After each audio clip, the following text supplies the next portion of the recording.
September was an incredible reading month for me. I read multiple genres, 10 books. I read mysteries, romances, gothic fantasy, epic fantasy. Honestly, I needed this month because I had just enough variety to really pull me out of a slight slump I had been in. I hadn't really discovered anything that I really enjoyed in a while, so I really needed this month. If your life's been all over the place, you're a mood reader, and you never know what you're going to pick up next, then this one's for you because September was the definition of a mood reader month for me.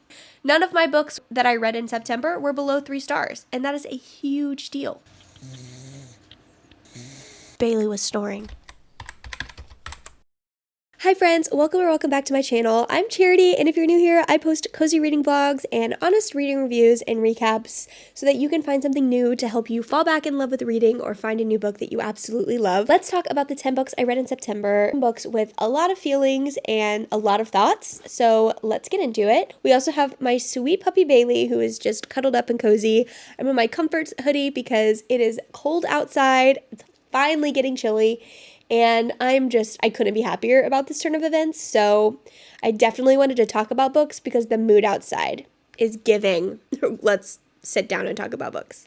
We're first talking about my favorite book of the month, which was Warbreaker by Brandon Sanderson. I rated this 5 stars, and I enjoyed reading it so much. I thought it was colorful and clever, and honestly, if you've never read Brandon Sanderson or never heard of Brandon Sanderson, I think this is a great place to start, although it's not where I started. This is my 4th Brandon Sanderson book. I really loved the character development that we got in this. This is a story about 2 sisters, which I also thought was very sweet. The magic system was so vibrant. I will say I kind of soft DNF'd this in June, and I honestly put it down right before it started getting good. So then I picked it back up in September and literally read the rest of it in one sitting because it was that good. If you're looking for a way to read Sanderson but not commit to a 6-book series, this is the best place to start. If you want a bite-sized piece of his writing, definitely my favorite book in the month. I love it so much. Okay, I used a new dry shampoo, and I think that I'm allergic to it. So, not that you even know me or care, but I think I'm allergic to the dry shampoo that I used, and that's why I'm kind of miserable right now. What? Alright, the next book I read. No, actually, I don't know what order I read these in, so maybe it was the next one I read. I can't remember. I did read Katabasis in September, though, and this one was so much. It was a lot. Look how beautiful she is. Like, the cover, gorgeous. Absolutely gorgeous. I really wanted to love this. Loosely based off of Dante's Inferno. It's a satire about the academic world. It explored misogyny in the 80s. We follow 2 grad students. Their professor dies. He's really not that great of a person, and so they decide to go through the 8-9 layers of hell and rescue their professor. That's just the beginning. Okay, well, I had to take a bit of a pit stop. I literally cannot stop, like, clawing my eyes out to go take Claritin, do my inhaler, and then like throw my hair back. I originally gave this a 4 star. I'm actually changing it. As I was prepping for this, I actually decided to move this to a 3.5 star just because, not because it was a bad book or because I didn't understand it or because it was difficult to read, but it just was missing something. I wanted it to be higher stakes. I'm going to try to avoid spoilers. I'm not going to go in depth with this. It also did deal with very heavy topics. I feel as though this is the same for all Kuang books, so you should just keep that in mind when you're reading. She is very heavy-handed with the topics that she discusses. She writes unlikable characters. Like Alice, the main character in this book, is not the reason why I'm giving this book a 3.5 stars. I actually enjoyed her story. This is a character-driven narrative. Anyway, I'm ending this with 3.5 stars. I don't know that I would ever reread this for a long time, at least. It's very academic heavy, but if you like morally complex characters, if you are a fan of Dante's Inferno and want to read an inspired by version of the story, pick it up. I wouldn't say it's Kuang's best work, but that's just my opinion. On to the next one. Next up, we're talking about Two Twisted Crowns by Rachel Gillig. This is book 2 in the Shepherd King duology. I really enjoyed this book. I gave it 4 stars. I'm solid with that. It was a conclusion to a story, so I can't really go into it, but the entire duology is very moody, very gothic, very dark and melancholic. Perfect for the beginning of fall, which is why I finished reading this. I read One Dark Window, which is book 1, in January. Loved it. Ate that book up. I loved Elspeth, which is our main character. I loved Raven, which is her love interest. I love the concept, the magic system, the world, everything about it. I've heard everyone say they loved Two Twisted Crowns better. I didn't find this one as compelling as book 1. I did love the way she wrapped up the story. We get more of an ensemble cast in book 2 than in book 1. We have more point of views. We follow actually another couple in this book primarily. For my girls who don't necessarily like to read books with spice in it, I would consider this a cracked door romance. It's not 100% closed door, but I also wouldn't say that it's spicy because it is meant for like a new adult, younger audience. I skipped it. I'll put on the screen the chapters or areas you would need to skip in the entire duology, but it's not 100% open door and it's not 100% closed door. It's right in the middle. So other than that, clever magic system. The Nightmare is my favorite character in this book. He's the thing that saved this book in my mind. Incredible. I would reread them again, but I wouldn't like spend a lot of time on them. You know what I mean? It's just when I'm in the mood for it. This was a good sequel in that it deepened the world. It didn't just repeat or stay stagnant from the first book. It did deepen and expand the world that we're in. And we had some very good character growth. So I did appreciate that. It just didn't top book 1 for me. And I know I'm the minority in that. So if you liked Two Twisted Crowns better than One Dark Window, will you let me know in the comments why? I want to know why you liked Two Twisted Crowns more. Because it wasn't there for me. Anyway, 4 stars, Two Twisted Crowns. The Shepherd King duology is definitely a great read, though. 100% recommend. All right, we're really switching gears for our next book, and we're going to talk When in Rome by Sarah Adams. Oh boy, where to start? This was my lowest rated book for the month. I did actually mention this in my first ever YouTube video because I talked about the sequel, Practice Makes Perfect. And I was in the middle of reading this whenever I posted that, or I had just finished something like that. And I hadn't really grasped my thoughts on it. I will say Sarah Adams writes closed door romance, which is what I tend to read. If I read a book that has spice in it, I'm going to skip it.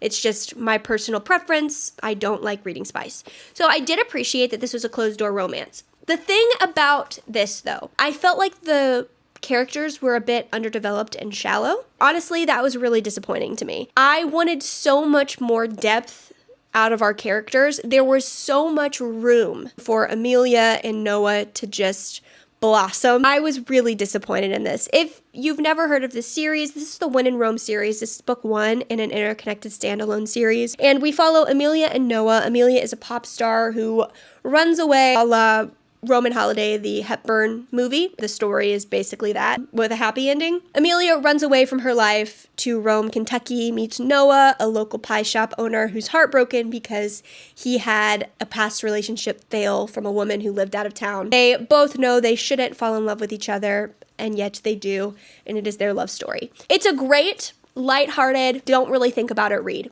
I was severely disappointed by it, and I'm giving it 3 stars because the overall concept was fine. Like, it wasn't a bad book, I just wanted more. If you do like closed door romance and you're looking for a nice short read and you don't mind books that kind of give off the insta-love vibe because they fall in love in a matter of a week and a half. Pardon?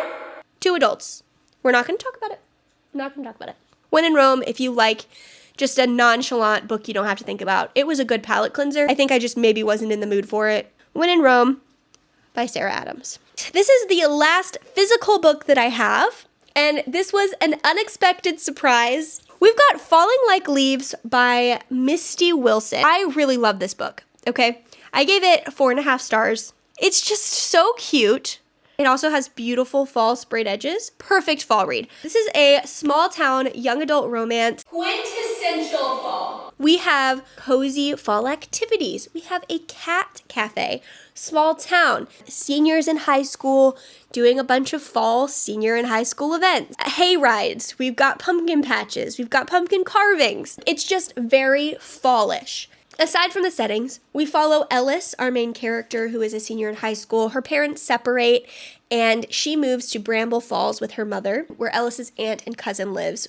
It kind of upturns her entire life. She's from New York. She's from the big city. She has plans to go to Columbia and do an internship with her father. Like, a lot changes in her life, so she has to adjust. In Bramble Falls, she reconnects with Cooper, who was a middle school love of hers. It is just their love story. Cooper isn't really that happy to see her, so we kind of explore why. I think the thing I loved most about this is that the characters were so well thought out and deep. It wasn't insta-love. They fell in love over the course of several months, but it was told in a very concise way. And we are shown them falling back in love. We are shown their relationship rather than told. Really, really appreciated that. The narrative was beautiful. Ellis learns so many valuable lessons in this book, and you really see her character grow and change. It was soft. It was perfect for fall. I had such a great time reading it. I would highly recommend it if you're looking for a really nice fall read. You want to see the characters grow and change and have a good arc with a very loving and cozy romance. This 4.5 stars. I've rambled enough about it. We're gonna move on. Let's talk about an audiobook that I read this month, Killing the Mob by Bill O'Reilly. This was a nonfiction history book in the Killing series by Bill O'Reilly. I pick a book up in this series when I'm in the mood for a really nice overview of a topic that I might want to dive in more to. This book is not a comprehensive retelling or an in-depth explanation of what happened. I did find it a little bit lacking in some areas. I thought it brushed over topics that I didn't really want it to brush over. One thing I do appreciate about this is that it's bite-sized bits of history that I might want to dive into later. I'm gonna give this one 3 stars. I really like the pacing of the audiobooks. I tend to read these in audiobook form, but like I said, I felt some places were a little bit lacking. This book was an overview of the mob from the 1920s to really like the 1980s and on. It talks about how the US government avoided acknowledging the existence of the mafia in the US for a long time. Reading this book definitely makes me want to dive into it a little bit more, maybe read a couple memoirs of people who were in the mafia and spoke out about their experience. Definitely something that I want to look into and possibly read in the future, but wasn't a life-changing book. 3 stars, very average. We're gonna move on now. The next book that I read was an advanced reader copy that I received on NetGalley from Tor Publishing Group. I